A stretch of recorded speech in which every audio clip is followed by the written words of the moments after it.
onde o fato que vamos narrar aconteceu. 2 amigos foram encontrados mortos no alto de um morro em Niterói. Ao lado dos corpos, já em estado de decomposição, a polícia achou 2 misteriosas máscaras de chumbo. O vasto processo sobre o caso diz que ninguém viu o que aconteceu. Ninguém sabe até hoje como os 2 amigos morreram e o que significam as 2 máscaras de chumbo. Eu jamais vi qualquer referência em que os pesquisadores tivessem uma morte tão dramática, insólita e com tantos comemorativos distorcidos. Quando a pessoa mexe com os campos de energia, ela pode abrir canais de comunicação para outras dimensões. Mas ao chegar ao local, eu me surpreendi com um novo mistério. O ponto em que os corpos de Manuel e Miguel tinham sido encontrados estava marcado, como se contornado, e sobre os corpos a terra tivesse sido calcinada e salgada, porque ali a vegetação não nasceu mais. Mas até que ponto o mistério das máscaras de chumbo é realmente um mistério? Ou seria, na verdade, uma grosseira negligência das autoridades da época? Negligência que pode ter deixado um criminoso impune até hoje. No final deste programa, você poderá participar como investigador para tentar solucionar este caso. Você terá um telefone, uma linha direta para chamar, dar pistas, nos ajudar, indicar qualquer coisa que leve à solução deste caso.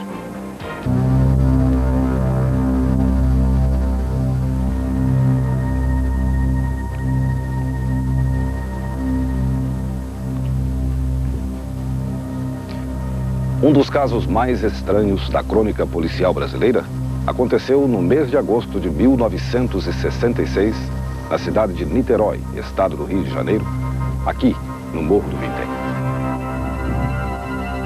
Na manhã de quinta-feira, dia 18, o jovem Paulo Cordeiro Azevedo dos Santos estava caçando passarinhos no Morro do Vintém, quando, ao avançar pelo mato, viu 2 homens estirados no chão, perto de uma clareira. Paulo voltou e contou o que viu para seus amigos. 2 dias depois, no final da tarde de sábado, dia 20, outro jovem, Jorge da Costa Alves, tentava apanhar uma pipa no alto de uma árvore no Morro do Vintém, quando foi surpreendido pelo mesmo quadro. Para Jorge, entretanto, não havia dúvida. Os 2 estavam mortos. Jorge avisou imediatamente a 2ª DP de Niterói. Na manhã seguinte, policiais daquela delegacia, do Corpo de Bombeiros, alguns curiosos e jornalistas subiram o Morro do Vintém para resgatar os corpos. O local era deserto. E próximo aos 2 corpos, já em adiantado estado de putrefação, havia um misterioso marco de cimento. A polícia encontrou ainda uma garrafa de água mineral magnesiana, papel laminado que estava sendo usado como copo, um embrulho de papel contendo 2 toalhas, um par de óculos de aro preto com uma aliança enfiada numa das hastes e o detalhe mais estranho de todos, 2 toscas máscaras de chumbo. O inusitado do caso não parava por aí. Junto aos corpos, a polícia também encontrou um papel com uma equação básica de eletrônica, representando a energia movida por uma resistência e a potência elétrica de uma resistência. E uma anotação numa folha pautada, onde se lia: 16h30, estar no local determinado. 18h30, ingerir cápsula. Após efeito, proteger metais. Aguardar sinal. Máscara. Pelos documentos encontrados com as vítimas, foi possível sua imediata identificação. Eles eram os eletrotécnicos Miguel José Viana, 34 anos de idade, casado, natural do estado do Rio de Janeiro. E Manuel Pereira da Cruz, 34 anos, também casado, natural do Espírito Santo. Miguel e Manuel moravam em Campos, estado do Rio de Janeiro. Eram grandes amigos e sócios numa pequena oficina de consertos de aparelhos de TV. No dia 17 de agosto, Os dois disseram às suas famílias que tinham de ir para São Paulo comprar um carro e peças para o estoque da oficina. Na verdade, seu destino era outro. Para a mulher de Manuel, principalmente, foi fácil acreditar na história, pois na noite anterior tinha ajudado o marido a embrulhar 2.300.000 cruzeiros, cerca de $1.000 na época, para levar na viagem. Pouco antes das 9 horas do dia seguinte, Miguel e Manuel chegaram à rodoviária de Campos. Mas, como mostram estas duas passagens que fazem parte do processo, embarcaram para Niterói e não para São Paulo, como haviam dito em casa. Para se entender este quebra-cabeça responsável pela misteriosa morte de Miguel e Manuel, é importante que se conheça cada minuto, cada passo e cada local em que os dois amigos estiveram em Niterói antes de subirem o Morro do Vintém. E foi o que a polícia fez. Segundo os autos do processo, o ônibus da aviação Santo Antônio, procedente de Campos, chegou aqui na rodoviária de Niterói no horário previsto, 2h30 da tarde. Cerca de 50 minutos depois, Miguel e Manuel chegaram à loja de materiais eletrônicos Fluscop, na rua Dr. Bormann, no centro de Niterói, onde conversaram com o proprietário, Hernani Teixeira de Carvalho Filho. Agora, observem este detalhe. Hernani estivera com Miguel e Manuel em Campos 4 dias antes de viajarem para Niterói. No depoimento de Hernani, entretanto, ele disse apenas que Miguel e Manuel eram 2 clientes que apareciam de vez em quando, mas que naquele dia estiveram em sua loja, mas não compraram nada. O inquérito não apurou o encontro de Hernani com Miguel e Manuel em Campos, antes da fatídica viagem a Niterói. Teria este encontro alguma relação com a morte dos 2 amigos? No caminho do Morro do Vintém, eles estiveram na Casa Brasília, de artigos de plástico e borracha. Lá, compraram 2 capas de plástico. Manuel pagou pelas capas. Muito embora estivesse chovendo, eles preferiram levar as capas embrulhadas. Saindo da Casa Brasília, no caminho do Morro do Vintém, os 2 amigos pararam no bar e leiteria São Jorge, onde compraram uma garrafa de água mineral magnesiana. Muito embora demonstrassem estar com pressa, não esqueceram de pegar o vale do retorno do frasco. E nunca mais foram vistos com vida. Seus corpos não apresentavam nenhum sinal de violência. Autopsiadas, suas vísceras não apresentavam nenhuma substância tóxica. Em resumo, 2 homens tinham morrido e não se sabia nem como, nem porquê. O próprio médico legista Astor Pereira de Melo, que fez a necrópsia dos corpos de Miguel e Manuel, não sabe o que causou a morte dos 2 amigos. Ou diante de não encontrarmos nenhuma causa-morte, quer natural ou de violência, nós partimos para outra suposição de um quadro toxicológico, um quadro de envenenamento. Então, o que fizemos? Como de praxe se faz numa necrópsia. Tiramos um pedaço de cérebro, um pulmão, fígado, rim e todo o estômago com seu conteúdo e parte de intestino. E qual foi a surpresa também de o exame toxicológico dar negativo. Mas havia um fato. Miguel e Manuel deixaram Campos, levando 2.300.000 cruzeiros. Mas em seus corpos só foram encontrados 162.400 cruzeiros. Será que Miguel e Manuel foram vítimas fatais de um conto do vigário muito bem elaborado? Uma coisa está bem clara. Miguel e Manuel subiram o Morro do Vintém de livre e espontânea vontade.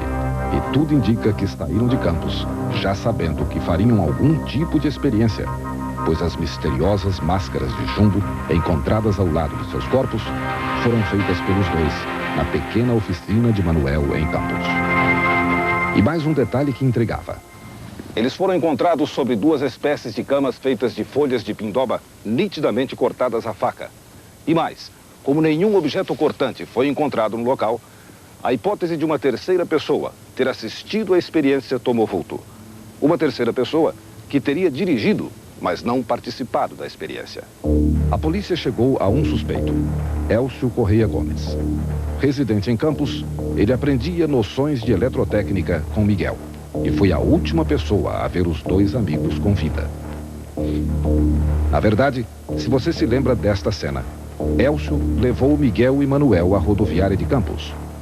Por isso, a polícia estava certa de que Elcio tinha conhecimento do verdadeiro destino de Miguel e Manuel, do dinheiro que levavam e para que serviria o dinheiro. Elcio era espírita e foi ele quem introduziu Miguel na prática de experiências tão estranhas quanto grandiosas. Uma dessas experiências na praia de Atafona, no estado do Rio de Janeiro, teria provocado uma explosão tão grande, com um clarão visto tão longe, que acabaria sendo objeto de investigações por parte da Marinha, segundo os jornais da época. Elcio foi preso e duramente interrogado pela polícia de Niterói, mas nada se conseguiu provar contra ele. Nem mesmo o irmão de Miguel, Erval Viana, acredita hoje que Elcio tivesse tido alguma coisa a ver com a morte dos dois amigos.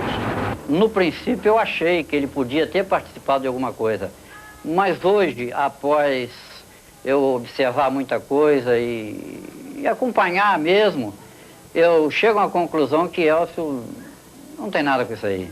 Eu não acredito mesmo. Não tendo encontrado nenhum outro suspeito, a polícia aceitou a hipótese de encerrar o caso sem resolver o principal mistério do Morro do Vintém.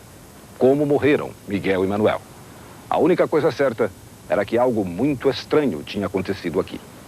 É o que você vai ver no próximo bloco. Na ocasião, dava a impressão que era um tipo assim de uma caverna de petróleo que explodiu e abriu aquilo assim de repente. Dentro do mar, né? Estes depoimentos são de testemunhas da estranha experiência realizada pelos Máscaras de Chumbo na praia de Atafona, no estado do Rio de Janeiro. Estouro muito grande, né? Muito grande mesmo, né? À noite, não vi a hora porque não marquei, só ouvi os estampidos e o pessoal pegaram a correr, entendeu? E pegou as caídas das panelas, as prateleiras, os canecos também iam caindo, muita gente correndo porque não viu aquilo, né? Ficaram desconfiados com esse olho. O mundo vai acabar hoje. E eu estava no balcão nessa hora quando começou esse barulho de garrafa. Eu disse, meu Deus, o que será isso? Isso parece um tremor de terra. Foi este incidente que levou a uma investigação mais detalhada do depoimento de Gracinda Barbosa Coutinho no processo da morte de Miguel e Manuel no Morro do Vintém, junto a duas máscaras de chumbo. Na noite em que os dois amigos morreram, Dona Gracinda viajava de carro com 3 filhos, quando viu um objeto estranho junto ao Morro do Vintém, em Niterói. A declaração oficial confirmada pelas crianças fala de um objeto ovoide, alaranjado, com um anel de fogo de onde partia uma espécie de raio azul em várias direções. A imprensa da época dá bastante destaque ao depoimento e fala de dezenas de telefonemas que teriam sido dados à polícia, encorajados pelo depoimento de Dona Gracinda. Sem mais recursos que pudessem esclarecer pela ótica científica a morte de Miguel e Manuel, a polícia se volta para teorias que levam a causas paranormais. O pesquisador de fenômenos parapsicológicos e médico Silvio Lago é ouvido em juízo. Eu que lido com esse campo de pesquisa, que a psicotrônica e a parapsicologia há mais de 50 anos, eu jamais vi qualquer referência em que os pesquisadores tivessem uma morte tão dramática, insólita e com tantos comemorativos distorcidos, como o caso do Manuel e do Miguel. O professor Silvio Lago lembra que Miguel e Manuel eram 2 práticos em eletrônica e que não tinham capacidade de fazer experiências psicotrônicas, nas quais são usadas técnicas muito sofisticadas. Então, por que eles estariam pesquisando coisas que hoje até computadores são usados, técnicas sofisticadas de biofeedback e outras coisas mais são utilizadas na pesquisa, de modo que não me parece que eles tivessem condições. Nem todos concordam com o professor Silvio Lago.